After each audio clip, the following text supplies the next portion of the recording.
저는 계속해서 창세기 제 22번째 강해를 하겠습니다. 22장 9절에서 14절 말씀을 통해서 여호와 이레 우리를 보시는 하나님이라는 제목으로 말씀을 선포하겠습니다. 여러분, 하나님께서는 언제나 우리를 지켜보고 계십니다. 믿으시나요?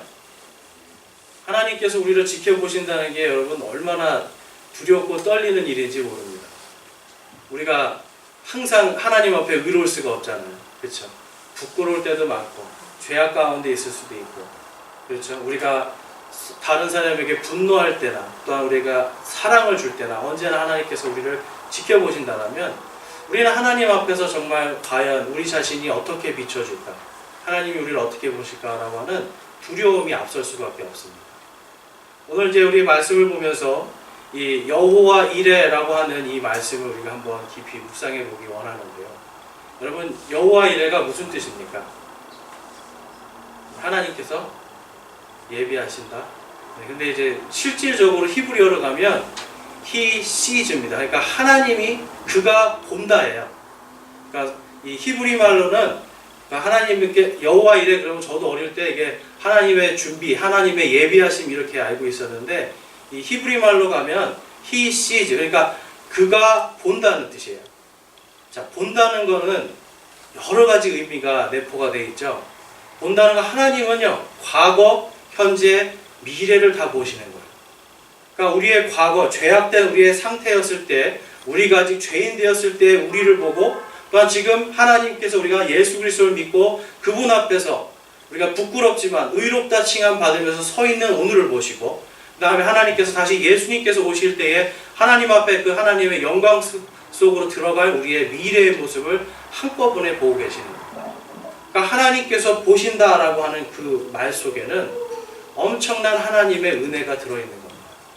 하나님께서 보시니까 어때요? 하나님의 자녀를 보시고 연약한 것을 붙잡아 주시고 필요한 것들을 채워주시는 준비는 당연히 들어가겠죠.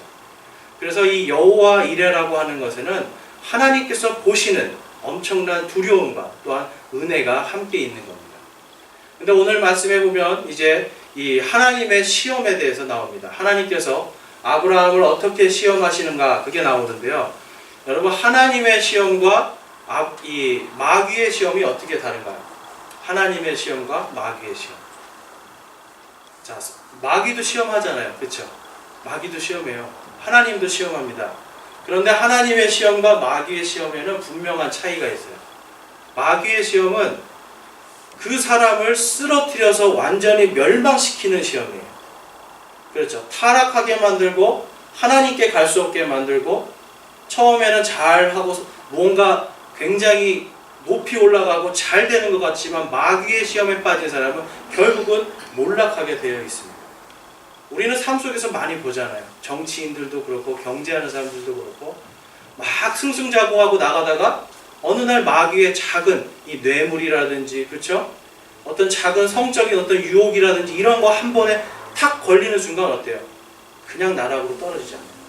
그러니까 마귀의 유혹은 사람을 쓰러뜨리고 타락해서 완전히 멸망시키는 게 특징입니다. 그렇다면 하나님의 시험은 어떨까요? 여러분, 하나님의 시험이 만만한 시험이 아니에요. 그렇죠? 하나님의 시험은 우리를 굉장히 아프게도 하고요, 고통스럽게도 할 수 있어요. 때로는 넘어지게 하고요, 피가 나게도 하고, 정말 하나님이 계신가 할 정도로 고통 속에서 몸부림치게 할 때도 있습니다. 그런데 하나님의 시험의 특징은 뭐예요?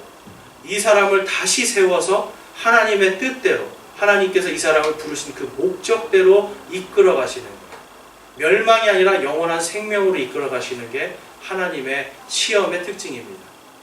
그래서 우리는 하나님께서 우리를 보신다라고 할 때 시험 속에서도 하나님께서 나를 보고 계시는구나 라는 그 두려움을 가지고 시험을 이길 수가 있어요. 그러니까 하나님께서 어디 계신가? 과연 하나님은 존재하시는가? 이런 마음이 들어오는 게 인간이 당연한 거거든요. 그런데 우리는 여호와 이레, 하나님께서 나를 태초부터 지금까지 나를 지켜보시고 그리고 앞으로 영원토록 나를 지켜보시는 그 하나님께서 나와 함께 계시다고 하는 그 엄청난 은혜, 엄청난 두려움이 함께 있다는 걸 우리는 늘 깨닫고 살아가야 됩니다. 여러분 제가 이제 그 미국에서 살다가 한국에 와서 맨 처음 본 시험이 뭔지 아세요? 맨 처음 본 시험이 운전면허 시험이에요. 제가 운전 잘 하거든요. 근데 이게 운전면허증이 날짜가 이제 다 지나가 버리니까 이게 다시 쓸 수가 없는 거예요. 그래서 운전면허 시험을 봐야 운전을 할 수가 있었어요. 그러니까 시험을 봐야 되잖아요. 근데 갔는데 한 8년 정도 시간이 지나니까 법규가 많이 바뀌었더라고요. 그래서 제가 이걸 어떻게 해야 되나. 난 분명히 운전을 할 줄 알고 어느 정도 교통법규를 아는데 시험에 떨어지면 어떡하지 이런 두려움이 오는 거예요. 근데 마침 누가 문제집을 버렸더라고요. 그래서 그거를 주워가지고 거기서 30분 동안 공부를 하니까 진짜 많이 바뀌었더라고요. 그걸로 해가지고 다행히도 한 번에 패스를 했습니다. 근데 여러분 제가 이것을 이제 하면서 느끼는 게 뭐냐면 나는 분명히 운전도 할 줄 알고 도로교통법도 어느 정도는 알고 어떻게 하면 사고가 안 나는지 다 아는데도 불구하고 어때요?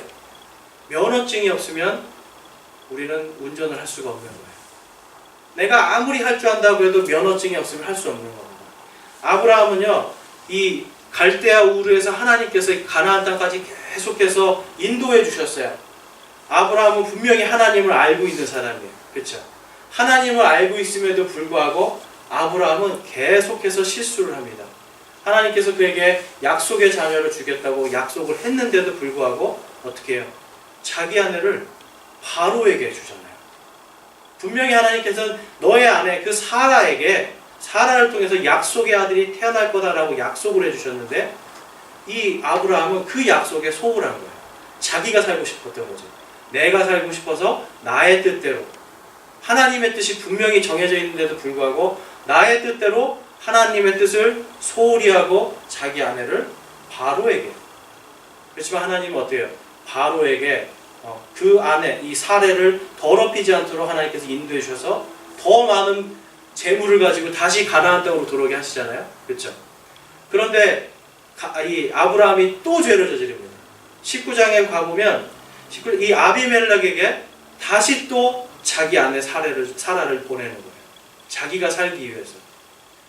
이때가 나이가 한 90세 가까이 되는데 이 사라의 나이가 굉장히 참 아름다웠나 봐요. 이 할머니인데도 사람들이 이 당신을 보고 나를 남편이라고 하면 죽일 것 같으니까 내 누이라 하라 이렇게 얘기하잖아요. 그렇죠? 이 아브라함이요 하나님을 분명히 아는 사람이었어요. 하나님의 인도하심과 그리고 하나님의 그 엄청난 은혜를 통하여서 가나안 지역을 공격했던 이 바빌로니아의 그 엄청난 막강한 군대들을 다 물리쳤던 용사 중에 용사였어요.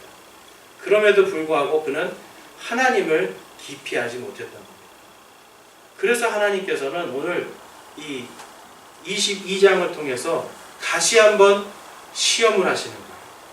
하나님의 시험은 뭐라고요? 사람을 살리고 사람을 세우는 영원한 생명으로 이끌어가는 게 하나님의 시험입니다. 그래서 이 오늘 말씀에서 보면 이 아브라함이 다시 한번 이 하나님에게 그 믿음의 재확인을 받는 것을 볼 수가 있습니다. 22장 1절 말씀 한번 보겠습니다. 이 일들 뒤에 하나님께서 아브라함을 시험하시려고 그에게 이르시되 아브라함아 하시니 그가 이르되 보소서 내가 여기 있나이다 하매. 여러분 지금 하나님께서 아예 작정을 하셨다고 나와 있죠. 시험을 하겠다. 그 시험이 무엇이었습니까? 2절 말씀에 그분께서 이르시되 이제 내 아들 곧 내가 사랑하는 내 유일한 아들 이삭을 데리고 모리아 땅으로 가서 거기서 내가 내게 일러줄 산들 중에 하나에서 그를 번제 헌물로 드리라 하시니라. 엄청난 시험이 온 겁니다. 엄청난 시험이에요. 그 앞에 이 19장 말씀에 21장 말씀에 가면 이제 18절 말씀 한번 볼게요. 21장 8절 말씀. 아이가 자라매 젖을 떼고 이삭이 젖을 떼던 바로 그날에 아브라함이 큰 잔치를 베풀었더라라고 이야기합니다. 아브라함에게 지금 이삭 전에 어떤 아들이 있었죠? 하갈을 통해서 이스마엘이라고 하는 아들이 있었어요. 이미. 근데 성경에는 이스마엘을 위해서 잔치를 베풀었다는 이야기가 없습니다. 그런데 지금 이 아브라함은 이삭을 위해서 잔치를 베푸는 거예요. 보통 이스라엘 사람들은 3살까지 모유를 수유한대요. 3살. 그러니까 한 3살 정도 되는 아이 때까지 지금 아브라함이 이 아이를 곱게 기르고 젖을 떼자마자 어떻게 해요? 잔치를 탁 열어줘가지고 아기에게 가장 맛있는 걸 먹이기 위해서.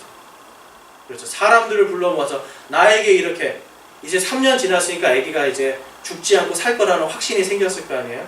나에게 이제 진짜 아들, 하나님께서 약속하신 그 아들이 왔구나, 그 아들이 있다라고 생각해서 이렇게 큰 잔치를 벌일 정도로 바로 이 엄청나게 귀한 아들이었어요. 그런데 그 아들을 어떻게 하라고 합니까? 오늘 모리아의 산에 가서, 모리아에 있는 어떤 산에 가서 하나님께서 말씀하시는 그 산에 가서 그 아들을 바치라라고 말씀합니다. 여러분, 하나님께서는 이미 약속하신 걸 성취하신 거예요. 내가 너에게 약속한 씨를 주겠다라고 말씀하셨고 이삭을 주셨어요. 이삭을 주셨는데 하나님께서는 이제 그 말씀을 이루신 다음에 곧바로 하신 게 무엇이냐면 아브라함을 시험하는 거예요.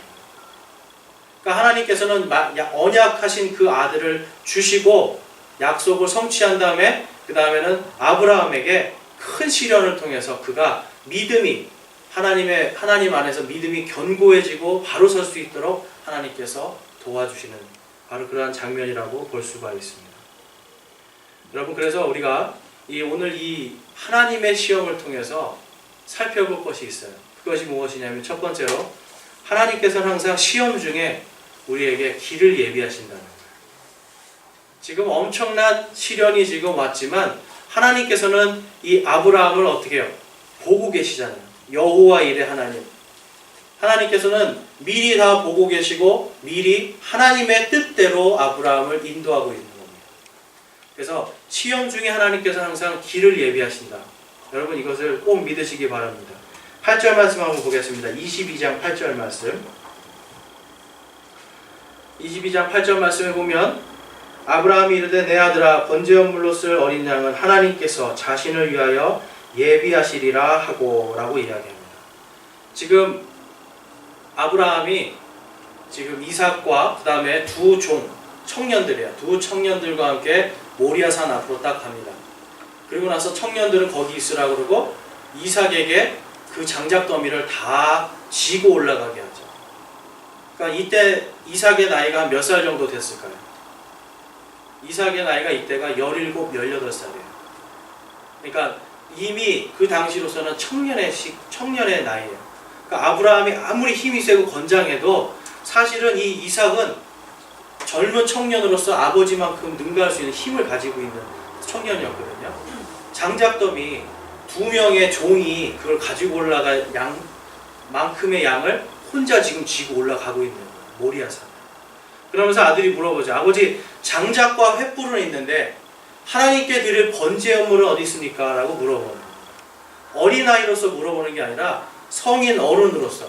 이스라엘 사람들은 13살이면 성인식을 해주거든요. 그러니까 성인 어른으로서 지금 내가 그동안 하나님께 번제를 드릴 때 어떻게 한다는 걸 다 알고 있는데 도대체 이 번제물이 어디 있냐고 성인 어른으로서 지금 물어보는 거예요. 아버지. 그러니까 아브라함이 하나님께서 자신을 위하여 예비하시리라 라고 말씀합니다.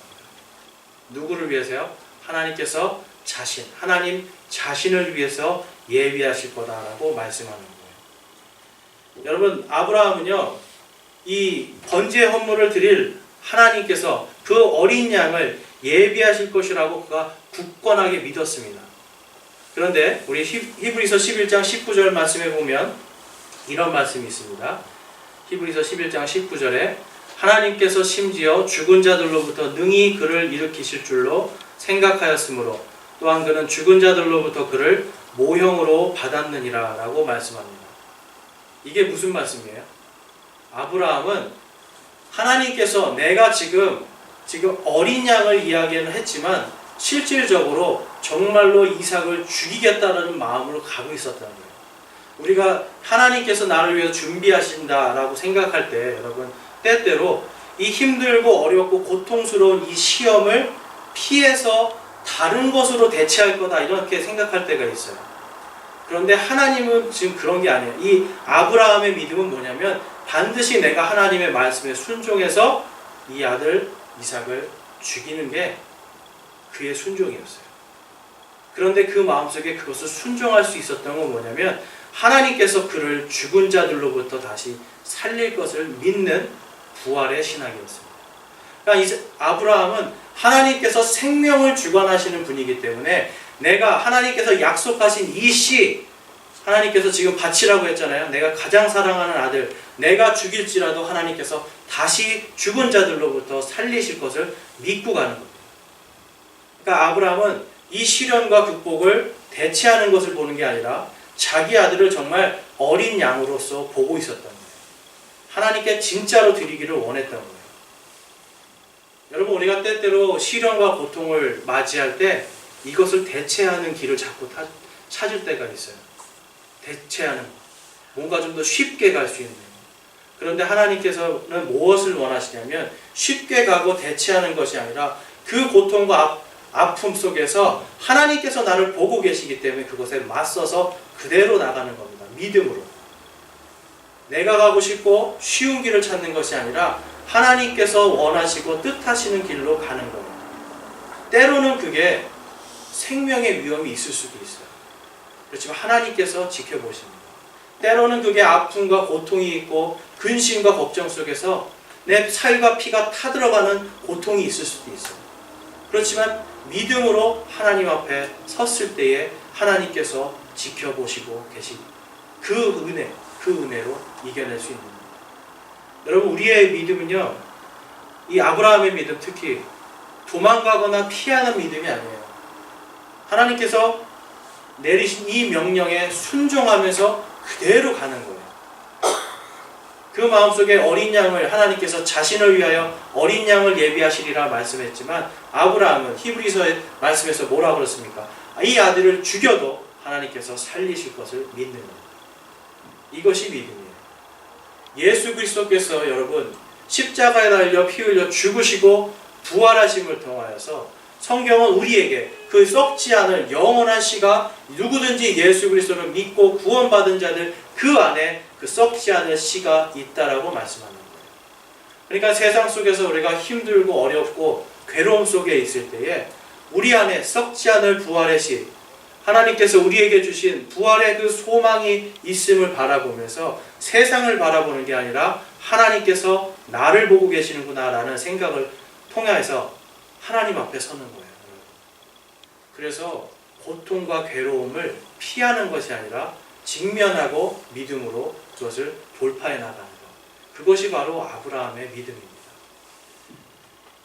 여러분, 그가 그러한 마음을 먹었을 때 정말로, 그리고 여러분 여기에서 우리가 볼 건 무엇이냐면 이삭도 똑같이 믿음의 시험을 받는 거예요. 이삭이 성경의 말씀에 보면 이 아브라함이 제단 위에 눕혀서 막 몸을 이렇게 묶을 때 이삭이 대항했다는 이야기가 있나요? 없어요. 제가 아까 말씀드렸죠. 17살, 18살 먹은 청년이에요. 힘이 좋은 아이예요. 그렇지만 하나님께서 너를 바친다, 너를 바치라고 하신다라고 만약에 이야기했을 것 같아요. 제가 나와 있지 않지만. 그랬을 때 이삭은 어때요? 순종한 겁니다. 이삭은 아버지에게 순종한 걸 수도 있지만 결국은 그것은 하나님의 말씀에 순종한 거예요. 그러니까 이삭도 순종하고 아브라함도 순종하니까 여기에는 지금 이삭은요, 하나님의 말씀을 직접 듣진 않았지만 아버지의 그 순종하는 믿음을 자기가 배우고 그 자리에서 생생하게 느끼고 있는 거예요. 생생하게 지금 하나님께서 하시는 것을 이삭도 보고 있는 겁니다. 그래서 이 아브라함이 칼을 들어서 이삭을 딱 찌르려고 하는 그 순간에 하늘에서 하나님께서 천사를 보내서 아브라함아 아브라함아 하고 부르시는 거예요. 그리고 이렇게 얘기하죠. 내 손을 12절입니다. 12절에 그가 이르되 내 손을 아이에게 대지 말라. 너는 아무 일도 그에게 하지 말라. 내가 내 아들 곧 내 유일한 아들을 내게 아끼지 아니하였으므로 내가 하나님을 두려워하는 줄 내가 이제 아노라 라고 말씀합니다. 아브라함의 믿음이 성숙하고 믿음이 한 단계 업그레이드 되는 과정입니다. 그가 하나님을 순종을 했어요. 여러분, 그동안 갈대아 우르에서 하나님께서 떠나라고 할 때 떠났잖아요. 갈 바를 알지 못하고 히브리서에 보면 그가 어디로 갈지는 모르고 떠났다고 그러는 거예요. 어디로 갈지 모르고 그냥 하나님 믿음으로 갔어요. 가긴 갔지만 그의 신앙은 어린아이 수준이었던 거예요. 그러니까 하나님에 대해서 진정으로 더 깊이 알면 알수록 우리 어때요? 두려워지잖아요. 하나님 말씀 알면 알수록 두려워지는 거예요. 정상이거든요. 그러니까 그에게서 그 아들을 바치라고 하는 그 명령, 그것에 대한 순종을 통해서 하나님께서 천사를 통해 대신 말씀하시는 거잖아요. 내가 하나님을 두려워하는 줄 내가 이제 아노라라고 말씀합니다. 이제. 그러니까 하나님을 믿고 구원받은 사람들도요, 하나님을 진정으로 두려워하는 것은 그 다음 일이에요. 그러니까 내가 하나님을 믿고 구원받았다고 해서 그것으로 끝나는 것이 아니라 그 다음에 하나님의 말씀에 내가 순종하고 두려워하는 마음으로 그 말씀을 하나씩 하나씩 따라가는 것. 그것이 바로 아브라함과 같이 성숙한 믿음, 그 다음에 우리의 믿음이 성장하는 믿음으로 갈 수 있는 겁니다. 그래서 우리는 날마다 어떤 사람들은 회개를 많이 하고 하나님 앞에 내가 뭐 2시간, 3시간씩 기도를 하고 이게 좋은 거예요. 그런데 더 중요한 것은 무엇이냐면 하나님의 말씀에 내가 순종하느냐 안 하느냐, 두렵고 떨리는 마음으로 순종하느냐 안 하느냐, 이것이 중요한 겁니다. 말씀에서 형제를 사랑하라고 했으면 70번씩 7번이라도 용서하라고 했으면 나는 할 수 없어요 하나님. 그렇지만 내가 두렵고 떨리는 마음으로 하나님 앞에 섭니다 라고 하는 마음으로 용서할 수 있는 거예요. 하나님께서 도적질하지 말라고 했을 때 내가 지금 이것을 도적질해야만 살 수 있을지라도 내가 하나님 앞에 내가 두렵고 떨리는 마음으로 서는 그 믿음으로 도적질하지 않고 죄를 저지르지 않는 것, 이것이 믿음이고 성숙한 믿음이에요. 아브라함이 하나님을 믿었잖아요. 하나님께서 우상 숭배에서 구원해 주셨잖아요. 그렇지만 그가 정말로 하나님을 두려워하는지는 이제 아노라라고 지금 말씀하시네요. 그러니까 우리가 구원받았다고 해서 그냥 막 살면 안 되는 겁니다, 여러분. 주신 구원, 그 은혜에 감사해서 그 다음에는 하나님의 말씀 속에서 두렵고 떨리는 마음으로 날마다 하나님 앞에 서야 됩니다. 왜 그렇습니까? 여호와 이레, 하나님께서 보시는 거예요. 그렇기 때문에 여러분, 하나님 앞에서 우리가 날마다 하나님께서 나를 보시는구나라는 이 마음을 잊지 않고 이 여호와 이레를 늘 생각해야 됩니다. 그리고 두 번째로 우리가 살펴보아야 될 것이 무엇이냐면, 이제 하나님께서 우리에게 언제나 우리를 보고 계시다는 거예요. 언제나. 이 언제나가 중요한 거예요, 여러분. 이게 참 무서운 말씀이죠, 여러분. 언제나라고 할 때 이제 예전에 어떤 분이 이제 목욕하고 나오면서 하나님 이때만큼은 보지 말아주세요 그러더래요. 하나님 제발 이때만큼은 보지 말아주세요. 자기 이제 몸이 자신이 없었나 보죠. 저도 자신이 없는데 아무튼 이때만은 보지 말아주세요 하는데, 하지만 그때도 하나님은 보고 계시는 거예요. 왜 보고 계시나요? 왜 보고 계세요? 혹시라도 내 자녀가 잘못될까를 보시는 거예요. 하나님은 우리의 겉모습을 보지 않으시고 어디를 보시죠? 속중심, 우리의 마음, 속중심을 보시는 거예요. 얼마나 감사합니까? 정말 하나님께서 외모를 보신다면 우리 아마 다 수술을 좀 해야 될 것 같아요. 저부터. 근데 하나님은 외모가 아니라 그 안에 있는 마음을 보시는 거예요. 마음을 보시기 때문에 하나님에게는 외모가 중요한 게 아니라 그 안에 있는 마음. 언제나 하나님과 같이 있느냐, 하나님을 두려워하느냐, 하나님께 경배하느냐, 하나님께 영광을 돌리느냐, 그것을 보시는 겁니다. 그래서 13절 말씀 보실게요. 우리 창세기 22장 13절 말씀. 아브라함이 눈을 들어 살펴보니 보라, 뿔이 덤불에 걸린 순양 한 마리가 자기 뒤에 있으므로 아브라함이 가서 그 순양을 가져다가 자기 아들을 대신하여 번제 헌물로 드렸더라. 아브라함이 그곳의 이름을 여호와 이레라 하였으므로 이날까지 사람들이 이르기를 주의 산에서 그것을 보리라 하느니라. 아멘. 여기에 보면 지금 아브라함이요, 여러분. 눈을 딱 돌려보니까 거기에 순양이 있었잖아요. 아브라함은 순양을 기대한 것이 아니었고 어린 양을 하나님께서 예비하실 것이다 라고 이야기했죠. 하나님께서는요, 아브라함의 순종을 이미 아시고 순양을 준비하신 겁니다. 이것은 무엇을 뜻하는 것이냐면 아브라함이 이제 시험을 통과했다는 겁니다. 만약에 아브라함이 여러분 시험을 통과하지 못했으면 어땠을까요? 하나님께서는 다시 시험을 주시고 또 시험을 주시는 거예요. 우리의 인생 속에서도 마찬가지입니다, 여러분. 믿음으로 우리의 선한 양심이 알아요. 아, 내가 하나님의 말씀에 지금 삶이 무언가 잘못되어 있는데라는 걸 내 선한 양심이 알아요. 근데 그 양심을 딱 느끼고 있을 때 하나님께서 내 마음속에 격동하는 마음을 주시잖아요. 괴로운 마음을 주시잖아요. 그 하나님의 시험이에요.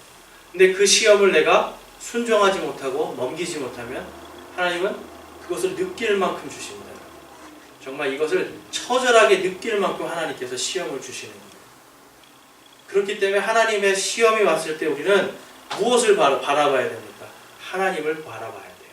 그것이 바로 여호와 이레입니다. 하나님은 여러분 일방적인 분이 아니세요. 하나님은 항상 관계예요. 사랑하고 또한 우리도 하나님을 사랑하고 사랑받고 사랑하는 그러한 관계의 하나님이에요. 인격적인 하나님이세요. 그렇기 때문에 시험과 고통을 주실 때도 우리가 하나님 앞에 인격적인 반응이 일어나기를 원하십니다. 그래서 아브라함이 눈을 딱 돌아봤을 때 그곳에서 하나님께서 예비하신 그것을 볼 수 있게 해주시잖아요. 그래서 여호와 이레가 뭐냐면 주의 산에서 그것을 보리라 라고 이야기하는데 그것이 무엇입니까? 하나님의 예비하심. 하나님께서 우리를 지켜보고 계시는 그것을 본다라는 뜻입니다. 그래서 여러분 이 여호와의 이레라는 말이 굉장히 귀한 말씀인 거예요. 그런데 아까도 말씀드린 것처럼 언제나입니다. 그래서 때로는 우리가 하나님 앞에서 아 하나님이 정말 어디 계시나? 하나님은 왜 나를 근데 여러분 그거 아세요? 하나님은 왜 나를 이렇게 고통을 주시나 할 때 우리 마음속에 무엇이 있냐면 사실 비교하는 마음이 약간 있어요. 비교하는 마음. 무슨 말인지 이해가 되시죠? 왜 하나님은 나만 이렇게 저 사람은 다들 편안하게 지내는데 왜 나는 이렇게 되는 거예요? 그런데 여러분 하나님께서 시험을 주시는 사람이 복된 사람입니다. 마귀에게 시험받는 사람이 복된 사람입니까? 아니면 하나님께 시험받는 사람이 복된 사람입니까? 답을 못하시네요. 시험받기 싫죠. 근데 하나님께 시험받는 게 복된 사람이에요. 왜 그렇습니까? 하나님께서 그 사람의 신앙을 그 사람의 믿음을 보시고 시험을 주심을 통하여서 그 사람이 하나님 앞에 더 가까이 가고 이겨낼 수 있는 힘을 주시고 그것을 체험함을 통하여서 더 큰 시험도 이겨낼 수 있게 하시는 게 하나님이신 거예요. 그래서 하나님께서 우리에게 고통과 시련을 주실 때 항상 피할 길을 주시는데 하나님께서 우리를 지켜보시기 때문에 가장 좋은 방법으로 주시는 겁니다. 제가 이제 이 개척을 여기 하면서 느낀 게 뭐냐면 아 정말 하나님께서 하나하나 다 지켜보시는 거예요. 오늘 오전에도 감사를 나누었는데요. 정말 감사하지 않을 게 너무나 없어요. 네. 감사하지 못할 게 없어요, 정말. 근데 제가 이제 여기 특히 이제 이 지역에 여기 연서로 이 연서 지역에 교회를 개척해야 되는가를 놓고 기도를 할 때 어떤 분이 전화를 하셨어요. 전화를 하셔가지고 사람들이 많고 젊은 사람들이 많고 뭔가 좀 이렇게 헌금이 많이 들어올 수 있는 그런 이제 뉴타운이나 신도시에 가서 개척을 해야 고생을 안 하니까 그쪽에서 하는 게 좋겠다고 조언을 주시더라고요. 생각해보니까 맞아요. 그렇잖아요. 교회 개척했는데 오늘 이렇게 많이 앉아 계시지만 저희 아내하고 둘이 드릴 거라고 생각했거든요. 얼마나 지치고 힘들었겠어요. 근데 가만히 생각해보면서 아 이게 과연 하나님의 뜻일까? 정말 이분의 말이 이성적으로 맞는 말인데 그런 생각을 하는데 그때 제가 이 누가복음 말씀을 제가 묵상을 하고 있었어요. 누가복음 말씀을 이렇게 쭉 읽다가 4장 18절 19절에서 제 마음을 하나님께서 탕 때리시는 거예요. 제 안에 있는 탐욕을 보게 해주셨어요. 우리 찾으실 수 있는 분들은 누가복음 4장 18절 19절 한번 보겠습니다.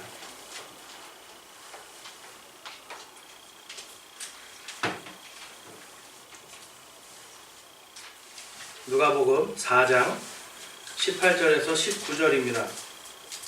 신약성경에 있습니다. 누가복음은 누가복음 4장 8절에서 19절 말씀. 우리 한번 한 목소리, 조금 긴데 한 목소리로 읽어보겠습니다. 주의 영께서 내게 임하셨으니 이는 그분께서 내게 기름을 부으사 가난한 자들에게 복음을 선포하게 하셨기 때문이라. 그분께서 나를 보내신 것은 마음이 상한 자들을 고치며 포로된 자들에게 구출을, 눈먼 자들에게 다시 보게 함을 선포하고 상처 입은 자들을 자유롭게 하며 주의 받아주시는 해를 선포하게 하려 하심이라 하였더라. 아멘. 이 말씀을 딱 읽는데 여기구나 싶었어요. 여기구나. 하나님 여기군요. 다른 곳이 아니고 여기군요. 하나님께서 저를 이곳에 개척을 할 수 있게 해주신 이유는 다른 것이 아니라 바로 하나님께서 저를 기름 부으시고 가난한 자들에게 복음을 선포하고 마음이 상한 사람들, 죄악 가운데 포로가 된 사람들, 눈먼 사람들, 영적으로 육적으로 눈먼 사람들, 상처 입은 사람들, 이러한 사람들에게 복음을 선포하고 자유를 선포하게 하기 위해서 하나님께서 이곳에 나를 세우셨구나라는 것을 제가 딱 알게 됐어요. 우리의 복음이 어디로 가야 되는지를 제가 알게 됐어요. 우리의 복음은 다른 곳이 아니잖아요, 여러분. 하나님께서 예루살렘과 온 유대와 사마리아와 땅의 맨 끝 지역, 땅끝까지 복음을 전하라는 것은 땅끝이 어디입니까? 그 당시에 땅끝은 바로 이 야만인들이 사는 거친 곳이고요. 땅끝은 하나님을 가면은 죽는 곳이었어요. 그런데 그곳으로 복음이 선포되게 하나님께서 약속하셨잖아요. 그 약속 때문에 이 대한민국에서 정말 예수 그리스도의 복음과는 전혀 상관없던 우리들이 그분을 믿음을 통하여서 죄가 용서받고 구원받고 우리가 하나님 앞에서 하나님의 자녀들이라고 우리가 불림받는 엄청난 영광을 받았잖아요. 복음이 어디로 가야 되는지를 하나님께서 분명하게 알려주셨습니다. 그리고 제 마음속에 탐욕을 보게 해주셨어요. 성공하고 싶은 탐욕. 목회하는데 성공하고 싶지 않겠어요, 여러분? 그런데 그 탐욕이 얼마나 잘못된 건지를 하나님께서 보게 해주시는 하나님께서 저를 계속 지켜보시는 거죠. 그리고 제가 마음속에 이런 탐욕들이 있을 때, 그런 욕심들이 들어왔을 때 하나님께서 나에게 시험을 주시는 거죠. 이 지역에 대해서 개척을 할 수 있는. 그런데 이 말씀을 통해서 그것을 깨트리시고 개척할 수 있는 용기를 주시고, 하나님께서 시험을 하실 때는 정말 가장 좋은 것으로 주신다고 저는 믿습니다. 그것을 통해서 또 시간이 얼마 안 됐지만 또 한 형제님이 죽음 가운데서 다시 살아날 수 있는 은혜도 우리가 체험했잖아요. 우리 교회에 나오시면서, 그렇죠? 한 2주 정도 나오지 않아도 우리가 방문을 하니까 거의 다 죽어가셔서 병원에 갔더니 뇌출혈이 이미 터져서 진행되고 있었는데, 그렇죠? 혼자 사시는 분이라서 아무도 봐줄 수가 없었는데, 그분이 예수님을 이제 쓰러지기 전에 몇 번을 제가 구원에 대해서 이야기하고 얘기했는데 예수님을 믿게 됐다고 했어요. 예수님을 내가 믿고 내가 예수님 때문에 구원받을 수 있는 걸 내가 믿게 됐다고 하셨어요. 그러니까 나와서 구원받을 수 있는, 어떻게 보면 그 단 한 사람을 위해서 하나님께서 모든 것들을 움직이셔서 이곳에 이 교회를 세우셨다고도 저는 믿습니다. 그것만으로도 우리 연서제일침례교회가 존재해야 되는 분명한 이유가 있다라고 저는 믿습니다. 하나님께서 우리에게 언제나 우리와 함께 하시고 함께 지켜보시고 언제나 지켜보시기 때문에 하나님께서는 우리가 알 수 없는 하나님의 뜻대로 우리를 인도하시는 것을 우리는 우리의 삶 속에서 많이 체험할 수가 있습니다. 그런데 우리가 순종할 때에 그것을 더 깊이 체험할 수 있는 거예요. 시험이 올 때 도망가는 것이 아니라 시험 속에서 하나님께서 나를 지켜보신다는 걸 우리가 그것을 믿고 하나님 앞에 나아갈 때 우리는 그 시험을 통과할 수 있는 겁니다. 아브라함이 했던 것처럼 우리도 할 수 있는 거죠. 베드로전서 우리 1장 7절 말씀 한번 보겠습니다. 베드로전서 베드로전서는 야고보서 다음에 있습니다. 베드로전서 1장 7절 말씀.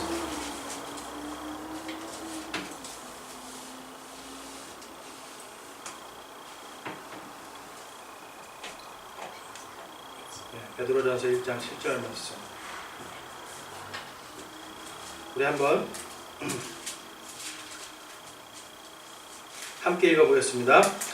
이것은 너희 믿음의 단련이 불로 단련해도 없어지는 금을 단련하는 것보다 훨씬 더 귀하여 예수 그리스도께서 나타나실 때에 칭찬과 존귀와 영광으로 드러나게 하려 함이라. 아멘. 여러분, 우리가 시험을 당할 때에 그것을 우리가 인내할 때, 순종하고 하나님을 두려워하는 마음으로 순종하고 견디어 나갈 때에 그것은 금보다 더 귀한 칭찬과 존귀와 영광으로 드러나게 하시는 하나님의 은혜가 있는 겁니다. 지금은 우리가 힘들 수가 있어요.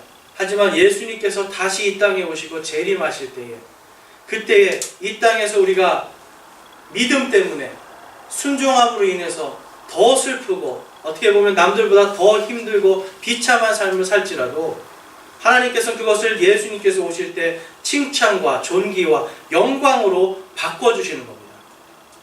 금이나 은 따위가 아니라 하나님께서 영원히 우리에게 주시는 칭찬과 존귀와 영광인 것입니다. 이것이 우리가 금보다도 더 귀하고요. 금과 은과 바꿀 수 없는 하나님의 은혜예요. 하나님께서 우리에게 시험을 주실 때에 하나님께서는 이미 앞에 이것을 보고 계십니다. 하나님께서 과거에 우리의 모습을 보셨어요. 지금의 믿음을 보셨어요. 시험을 통해서 이제 하나님께서 우리를 단련시킬 때에 이제 미래에 우리에게 주실 칭찬과 존귀와 영광까지도 하나님께서 우리를 보고 계시는 겁니다. 그것도 언제나. 그래서 여러분, 우리는요, 하나님 앞에 실수할 수 있어요. 아브라함처럼. 실수할 수 있고 넘어질 수도 있지만 중요한 것은 우리가 하나님께서 우리를 보시는 걸 알고 다시 하나님께로 돌아가는 우리의 마음이에요. 순종하는 마음, 두려워하는 마음입니다. 그럴 때에 하나님께서 이렇게 말씀하시죠. 하나님을 사랑하는 자들 곧 그분의 목적에 따라 부르심을 받은 자들에게는 모든 것이 합력하여 선을 이루느니라. 로마서 8장 28절에서 이렇게 약속하시는 거예요. 하나님께서는 분명한 목적으로 우리를 부르셨습니다. 무슨 목적입니까? 우리를 구원해 주시기 위하여서. 우리를 영원한 생명을 주시고 하나님과 영원토록 교제할 수 있는 하나님의 자녀들이 되게 해주시기 위해서 우리를 부르신 거예요. 그 부르심에 따라서 우리가 하나님을 사랑하는 자들로서 살아갈 때에 모든 것들이 합력하여 선을 이루는 겁니다. 여기에 있는 모든 것이 어떤 거죠? 좋은 것만 있을까요, 여러분? 그렇지 않습니다. 좋은 것도 있고 나쁜 것도 있고 우리가 볼 때 악한 것도 있어요. 내가 정말 이렇게까지 살아야 되는가 싶을 정도로 처참하게 내 자신이 깎여지고 넘어지고 땅바닥에 완전히 납작 엎드려 될 만한 일들이 있어요.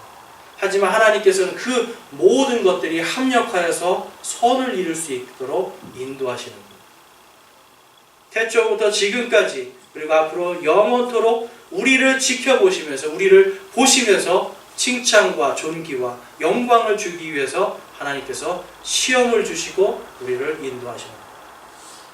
그래서 여러분, 하나님의 시험은요, 결코 여러분들을 멸망의 길로 인도하지 않습니다. 하나님의 시험은 여러분들과 제가 하나님 앞에 올바로 서고 영원토록 그분과 칭찬과 존귀와 영광을 가지고 하나님 앞에 설 수 있도록 영존하는 생명을 가지고 영원한 관계를 맺을 수 있도록 인도하시는 겁니다. 그렇기 때문에 우리가 오늘 이 아브라함의 시험을 통해서 볼 수 있는 것이 무엇입니까? 하나님께서 언제나 우리를 보고 계십니다. 그것도 영원토록 보고 계십니다. 그렇기 때문에 우리는 날마다 하나님이 나를 보고 계시고 또한 나도 하나님을 바라보는 이 믿음을 가지고 어떠한 시련과 고통과 아픔이 있을 때에도 내가 하나님께서 나를 지켜보시는구나. 여호와 이레, 내가 바로 그곳에서 하나님께서 예비하신 그것을 보리라 라고 하는 그 믿음으로 살아갈 수 있기를 원합니다. 그래서 우리가 어떠한 시련 속에서도 결코 쓰러지지 않고 하나님의 믿음 가운데서 승리할 수 있기를 주님의 이름으로 축원합니다. 이 시간 기도하겠습니다.